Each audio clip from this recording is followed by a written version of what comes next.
Galiu papasakoti istoriją. Vienas karalius važiavo keliu ir mato du vargšai sėdi. Ir vienas iš jų rėkia: pasikliauju karaliumi. Ir karalius pagalvojo: taip. O kitas sako: ne, nepasikliauk karaliumi, reikia pasikliauti Dievu.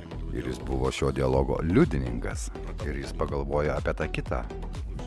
Pažvelkime dabar į Dievą. Ir davė auksinę monetą, kuris pasikliovė karaliumi. O, apsidžiaugė ir nubėgo. Karalius tik pažiūrėjo, o tas pasikliaujantis Dievu, jis pažvelgė į karalių.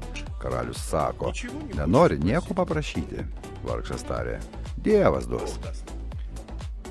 Karalius nusišypsojo, atsisėdo ir nuvažiavo. Kitą kartą, grįžtant, vėl karalius pravažiavo tuo pačiu keliu. Ir vėl tas pats vaizdelis: aš pasikliauju karaliumi, o kitas jam baksnoja alkūnę: pasikliauk Dievu. Ir karalius abiems nieko nedavė. Jis nusprendė pamokyti tą, kuris pasikliauja Dievu.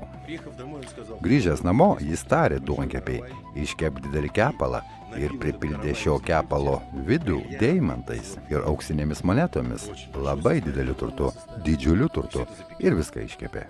Karalius sugrįžta ir vėl tas pats vaizdelis.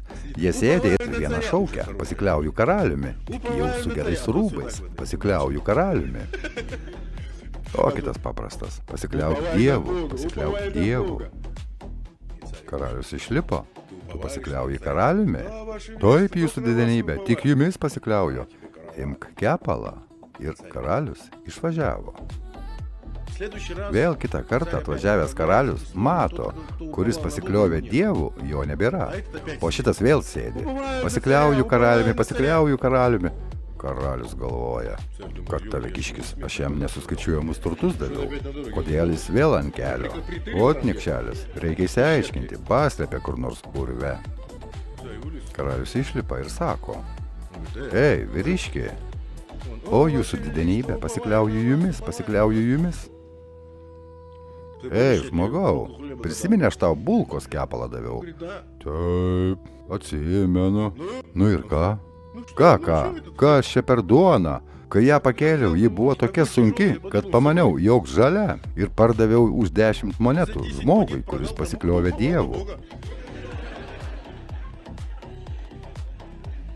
Tas, kuris pasikliovė Dievu, ją atidavė savo žmonai. Žmona pradėjo pjaustyti ir rado brangenybės. Dabar jie labai gerai gyvena, pasikliauju jumis, ponė.